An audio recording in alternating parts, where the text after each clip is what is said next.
சட்டவிரோத இணையவழி சூதாட்ட வழக்கு தொடர்பான அமலாக்கத்துறை விசாரணைக்கு நடிகர் ராணா டகுபதி இன்று ஆஜரானார். சட்டவிரோதமாக இணையத்தில் பந்தயம் கட்டி விளையாடுவதற்கான பல சூதாட்ட செயலிகள், முறைகேடான வழிகள் கோடிக்கணக்கில் பணம் ஈட்டியதாக குற்றச்சாட்டு எழுந்துள்ளது. இது தொடர்பான பண முறைகேடு வழக்கில் தெலுங்கானா மாநிலம் ஹைதராபாத்தில் உள்ள அமலாக்கத்துறை மண்டல அலுவலகத்தில் வெவ்வேறு தேதிகளில் விசாரணைக்கு ஆஜராக நடிகர்கள் ராணா டகுபதி, பிரகாஷ்ராஜ், விஜய் தேவர்கொண்டா, நடிகை லட்சுமி மஞ்சு ஆகியோருக்கு கடந்த வாரம் அமலாக்கத்துறை சம்மன் அனுப்பியது.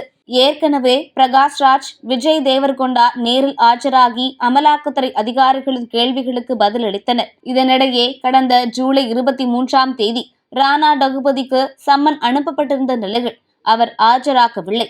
மேலும் விசாரணையை வேறு தேதிக்கு ஒத்திவைக்க வேண்டும் என்று அவரது சார்பில் கோரிக்கை வைக்கப்பட்டது. இந்நிலையில் அமலாக்கத்துறையின் 2வது சம்மனை ஏற்று ஹைதராபாத் அலுவலகத்தில் இன்று காலை ராணா ஆஜராகியுள்ளார்.